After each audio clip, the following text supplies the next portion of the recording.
The night Minjun Park chose his date for his brother's wedding, he didn't pick a model, a social media influencer, or the daughter of a political ally. He walked into the sterile, high-tech kitchen of his fortified estate and pointed a manicured finger directly at the maid. Amara Okafor froze with a polishing cloth in one hand and a crystal glass in the other, unsure if she had heard him correctly or if the exhaustion of a 16-hour shift was finally causing her to hallucinate. Every muscle in her body locked tight. Every thought vanished from her mind, leaving only a static hum of panic. Minjun Park never joked. He was a man who commanded the city's underworld with a whisper, the most feared Korean Mafia boss in the state. He never smiled, he never made small talk with the staff, and he certainly never repeated himself. The mansion was silent, save for the rhythmic, heavy thud of security boots patrolling the marble hallways outside. It was almost midnight. Amara was finishing her last shift, trying to stay unnoticed the way she always did. She liked blending into the background. She liked being invisible because invisibility meant safety. But tonight, invisibility was impossible. Minjun stood in the doorway, framing himself against the dark corridor like a portrait of lethal elegance.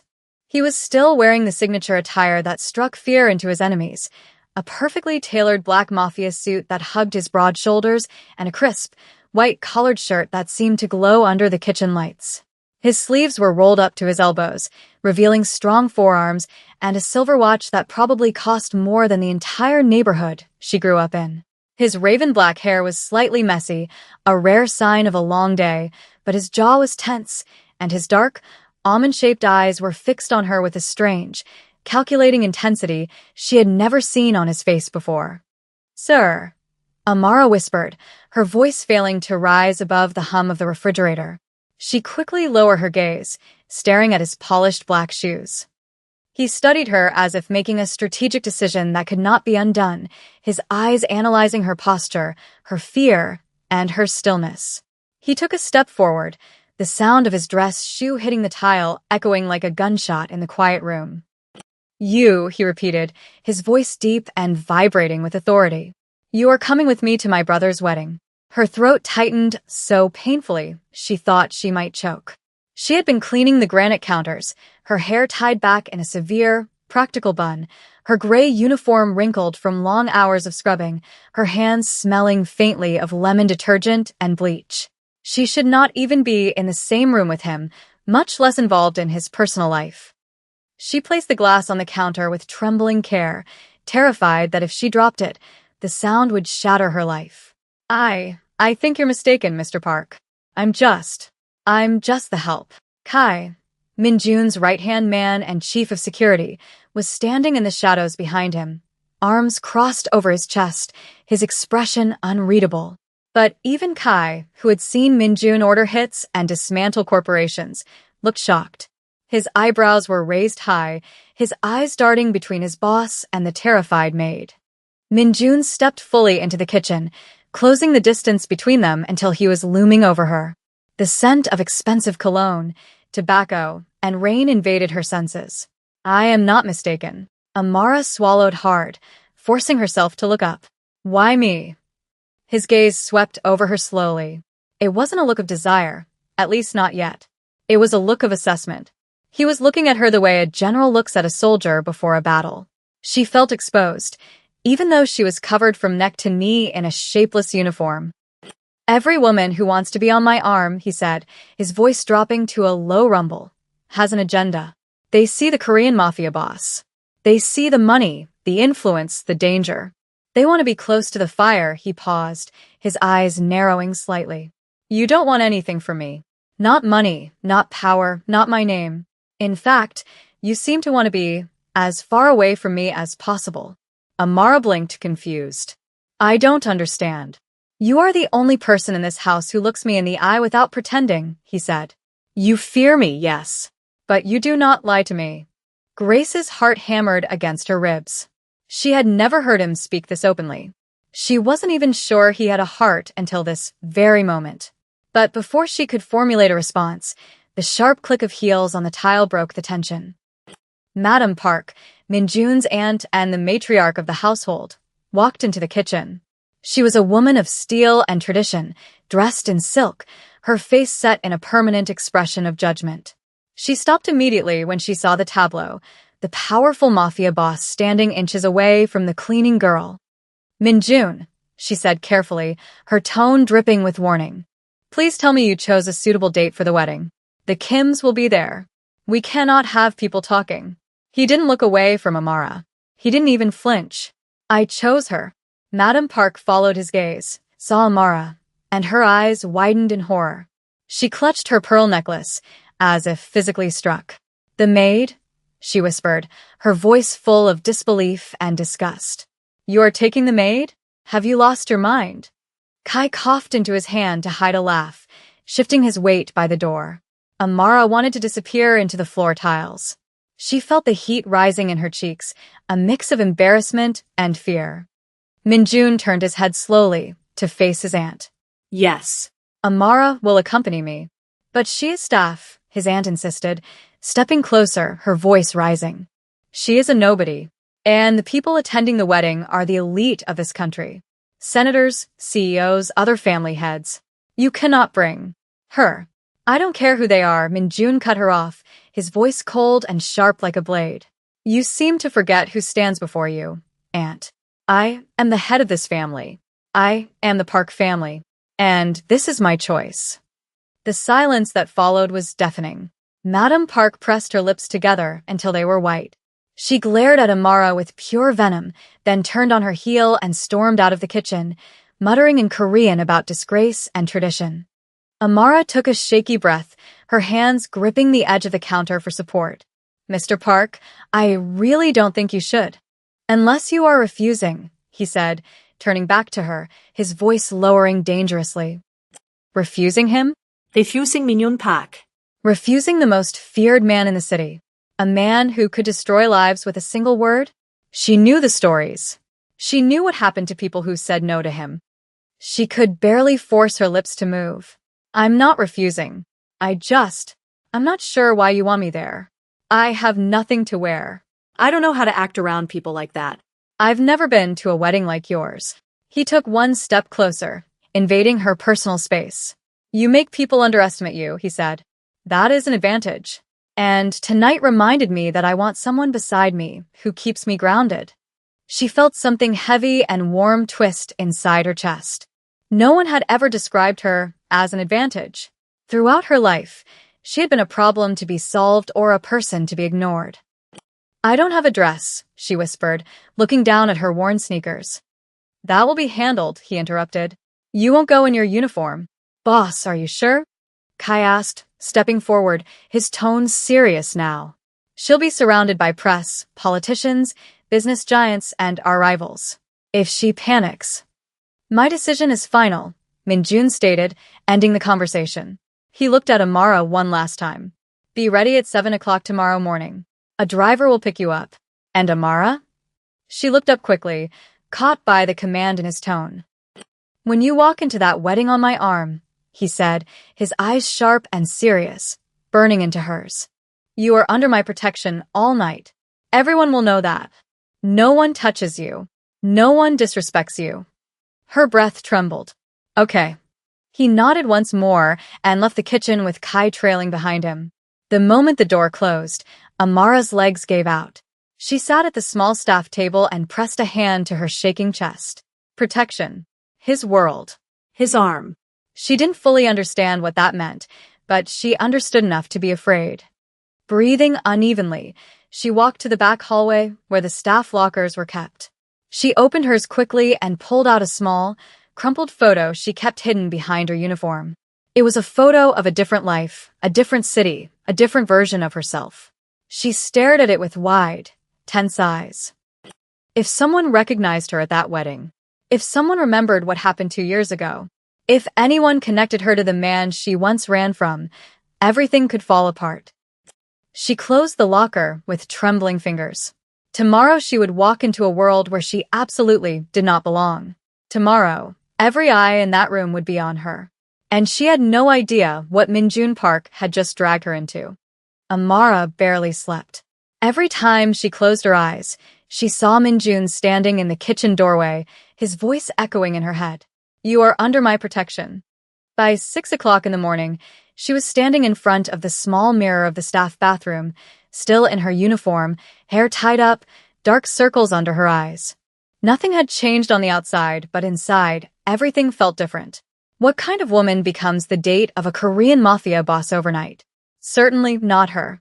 At 7 o'clock sharp, the house shook with movement. Security walked faster. Staff whispered in the corridors. A black armored SUV waited outside the staff entrance, not the main one. Amara stepped out slowly, heart pounding against her ribs. Kai stood beside the SUV, checking his watch. You're on time, he said, sounding relieved. He opened the door. Get in. She sat quietly in the back seat as the car pulled away from the mansion. The city flashed by the tinted windows, cold morning light reflecting on the glass buildings. Where are we going? Amara asked, her voice small. To prepare you, Kai replied simply from the driver's seat. Boss wants everything perfect. Perfect. Perfect for Minjun Park standards was a terrifying concept. The SUV stopped in front of an upscale penthouse building downtown. Amara hesitated before stepping out. She felt completely out of place with her old uniform and worn sneakers. Inside the private elevator, Kai pressed the button for the top floor. You nervous? He asked, glancing at her reflection in the metal doors. Amara nodded.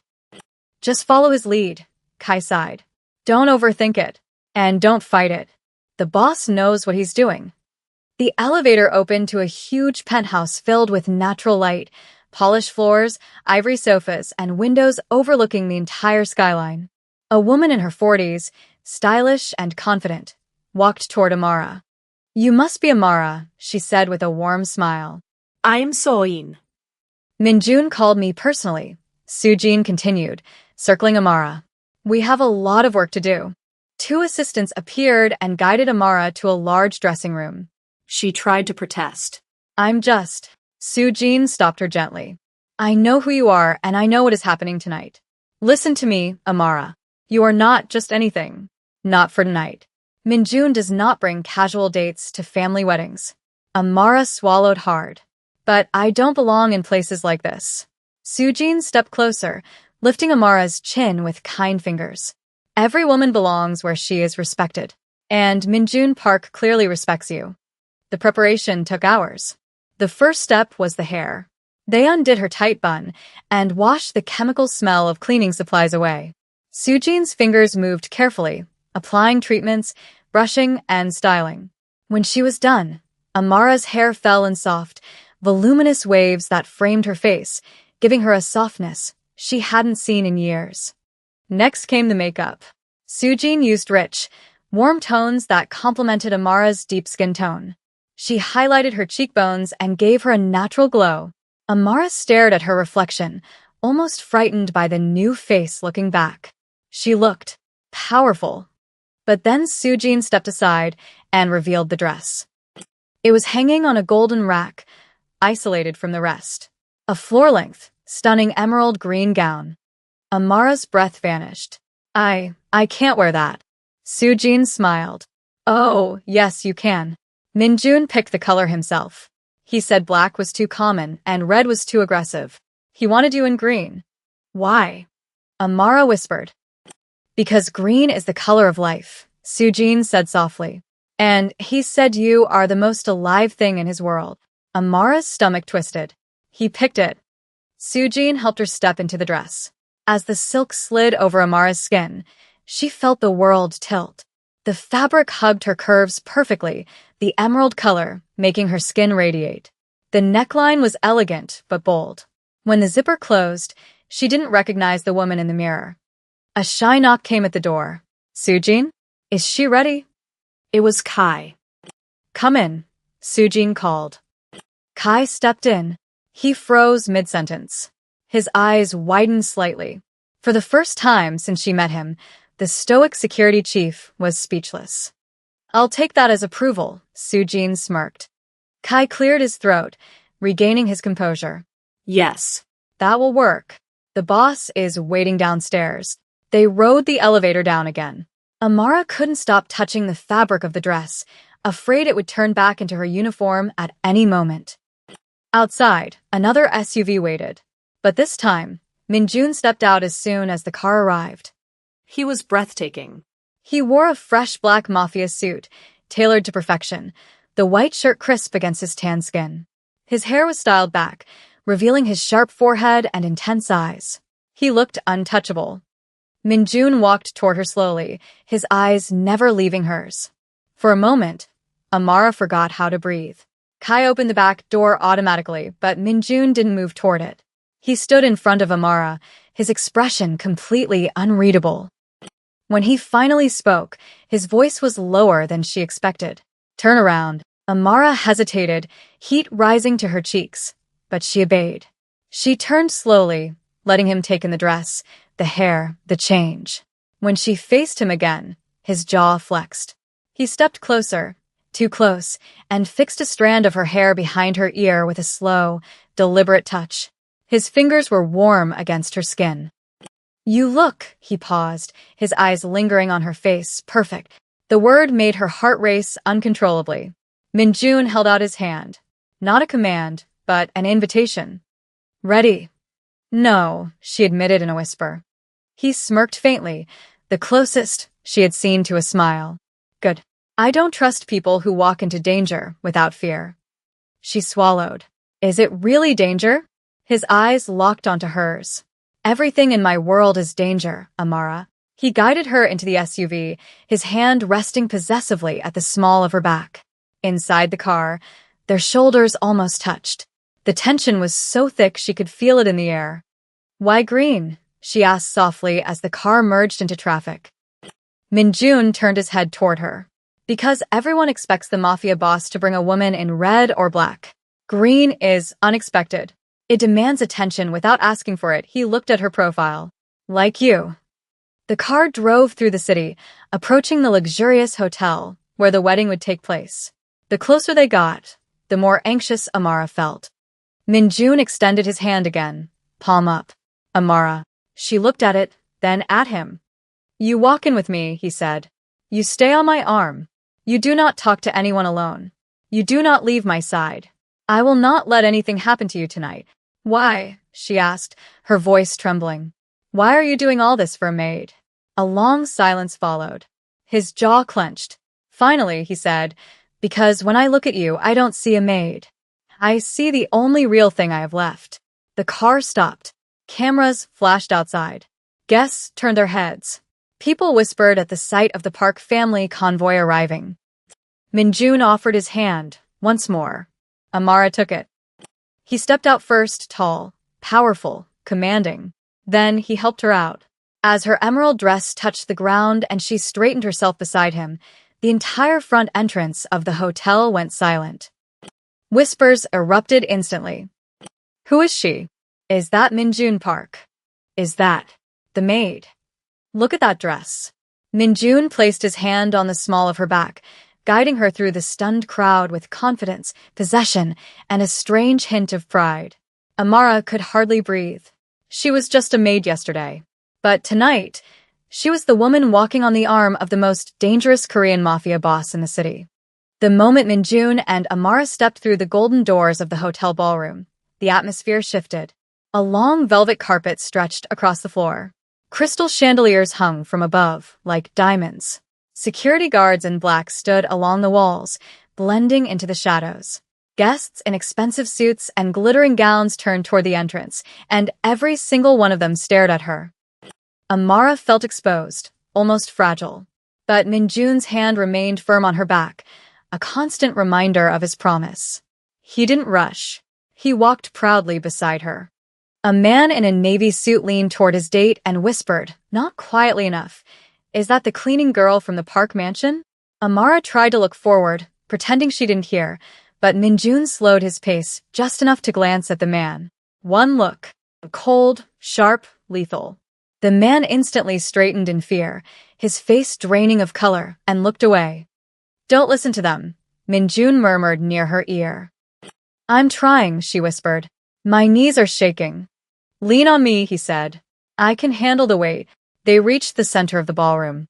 Minjun's brother, Jae-wha, spotted them. Jaehwa broke into a wide grin, walking toward them with open arms. Hyung, he called out. He hugged Minjun quickly, then stepped back and looked at Amara. His jaw dropped. Wow. Is this who I think it is? Amara blushed. Jaehwa. Jaehwa blinked, then laughed, clapping Minjun on the shoulder. You really know how to shock a room, brother. Amara, you look incredible. Truly. Thank you, she said, her voice small. This is all very overwhelming. Oh, trust me, Jaehwa laughed. Everything about our family is overwhelming. Just ignore the old vultures. Minjun guided her further into the room. Wherever they walked, the crowd split in two, unsure whether to greet the Mafia boss or avoid him. Some men tried to impress him with business talk. Some women tried to flirt with him, ignoring Amara entirely. But Minjun barely acknowledged anyone. His focus kept drifting back to Amara. He scanned the room constantly, not for gossip, but for threats. Dance with me, Minjun said suddenly, stopping near the dance floor.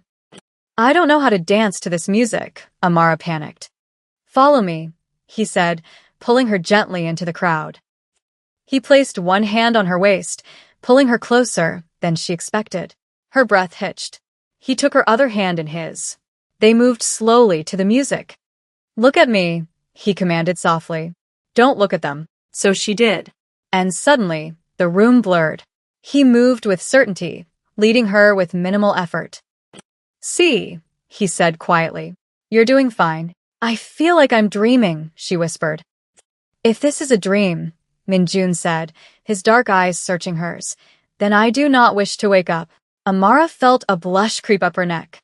For a moment, just a moment, she forgot about the danger. She forgot about the Mafia. She just saw a man who made her feel safe. But then, looking over his shoulder, her blood ran cold. Standing alone by the bar was a man. He wasn't drinking. He wasn't talking. He was watching her. He had a scar above his eyebrow and a look of predatory recognition on his face. Amara's chest tightened. Her breath stopped. It couldn't be. No, not here. Not tonight. Minjun instantly felt the shift in her body. His hand tightened on her waist. What is it? I think someone is looking at me, she stammered. Everyone is looking at you, Amara. Not like this, she whispered, terrified. Minjun, look by the bar. Minjun turned subtly, spinning her in the dance, so he could see. His eyes locked onto the man near the bar. The man didn't look away. He smirked and raised a glass in a mocking toast. Minjun's body went rigid. The temperature around him seemed to drop 10 degrees. Who is he asked, his voice dropping to a dangerous low. His name is Damon Cross, Amara whispered, tears forming in her eyes. I haven't seen him in 2 years. I ran away because of him. Minjun didn't ask questions. He didn't hesitate. He stopped dancing immediately. He took her hand, his grip like iron, and led her off the dance floor. We are leaving, he said. But the wedding? The wedding is over for us, he said sharply. He signaled Kai with a sharp look. Kai moved instantly, speaking into his earpiece. They moved toward the exit. Amara felt her legs shaking. Minjun, I'm scared. If he's here, he knows where I am. You are with me, Minjun said, his voice furious but controlled. And if that man is connected to your past, then he just made a fatal mistake. The ride back to the mansion was silent and terrifying. Minjun was on his phone, speaking in rapid-fire Korean, giving orders that sounded like military commands. Amara sat in the corner, hugging herself. When they arrived, Minjun didn't take her to the staff quarters. He took her straight to his private office in the west wing of the mansion. Sit, he ordered, pointing to a leather chair. She sat. Minjun paced behind his desk, loosening his tie. Kai stood by the door, locking it. Tell me everything, Minjun said, slamming his hands onto the desk. Who is Damon Cross and why did you run from him? Amara took a shaky breath. 2 years ago, I worked at a diner in Chicago. One night, I went out back to take out the trash. I saw Damon and 2 other men beating a man to death in the alley. Minjun saß rot. Did they see you? Damon did, she whispered. He smiled at me. He told me if I went to the police, he would find me. I ran that same night. I changed my name. I moved states. I took the job here because I thought a fortress like this would be safe. And you didn't tell me, Minjun said, his voice tight. I was afraid, she cried. I was afraid of bringing trouble to your house. Minhyun stopped pacing. He looked at her, his expression softening slightly. He walked around the desk and crouched in front of her, taking her trembling hands in his. Amara, look at me. She met his gaze. You think a street thug like Damon Cross scares me? He asked. You think he is trouble for me? He's dangerous, she insisted. I am the danger, Minjun said, his voice low and vibrating with power. I am the one who knocks on the door at night. Damon Cross is a nuisance. But now he has targeted you. He stood up, pulling her up with him. You are no longer staff, Amara. You are under my personal protection. You will stay in the guest room in my wing. You do not leave this house without me. Do you understand? Minjun, you can't. I can and I will, he said. Because whether you like it or not, you belong to me now. The next morning, the threat escalated. A package was delivered to the main gate. Inside was a phone. It rang as soon as Kai brought it to the office. Minjun put it on speaker. Hello, Park. Damon's voice sneered through the speaker. Nice party last night. You have 5 seconds to explain why you are still breathing in my city, Minjun said calmly. Damon laughed. I want the girl. She's a loose end. She saw things that can put me away. Hand her over, and I leave your business alone. Keep her, and I start releasing information about your operations to the feds. I know about the shipment coming in next week. Amara gasped, covering her mouth. Damon had leverage. You are threatening me? Minjun asked, sounding almost bored. I'm making a deal, Damon said. Meet me at the old docks at midnight. Bring the girl, or I burn your empire down. The line went dead. Minjun stared at the phone. Kai looked at him. Boss, if he knows about the shipment. He knows nothing, Minjun said. He is bluffing. I have to go, Amara said, her voice shaking. I can't let him hurt you. Minjun turned to her, his eyes blazing.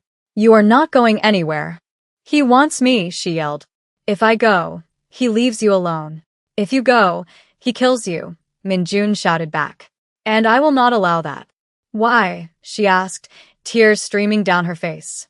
Why do you care so much? I'm just a maid. Minjun closed the distance between them in 2 strides. He grabbed her shoulders, his grip desperate. Because you are the only person who makes me feel human, he confessed, his voice raw. Because when I walked into that kitchen, I didn't see a maid. I saw the woman I want to wake up next to. I saw the woman I want to protect. Amara stared at him, stunned. We are going to the docks, Minjun said, regaining his composure. But we are not going to surrender. We are going to end this. The docks were dark and smelled of salt and rust. 3 black SUVs rolled into the open space. Minjun stepped out, flanked by Kai and 6 other guards. He wore a tactical vest over his white shirt. He opened the back door and helped Amara out. She was wearing a bulletproof vest under a jacket. Stay behind me, he ordered. Damon Cross stood under a flickering streetlight with 4 of his own men. He grinned when he saw them. Smart choice, Park, Damon called out. Send her over. Minjun stepped forward, shielding Amara with his body. I am not here to trade. Damon frowned. Then why are you here?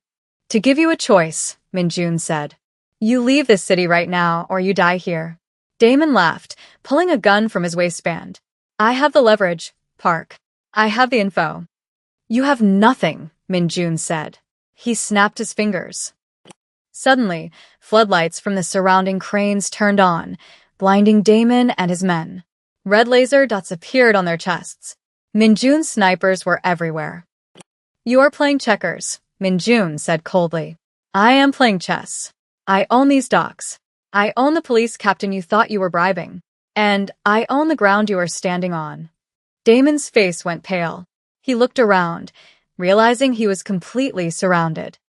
And as for the evidence against you, Minjun continued, pulling out his own phone. My team hacked your cloud storage an hour ago. We found the video of the murder. It has already been sent to the FBI anonymously. They are on their way to your safe house right now. Damon dropped his gun. His men raised their hands.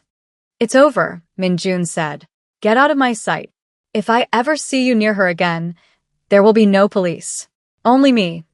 Damon scrambled into his car with his men and sped away, defeated. Amara let out a sob of relief. Minjun turned to her immediately, the cold mask falling away. He pulled her into his arms, burying his face in her neck. You're safe, he whispered. I told you, you're safe. Back at the mansion, the adrenaline faded, leaving only exhaustion and a strange, electric tension.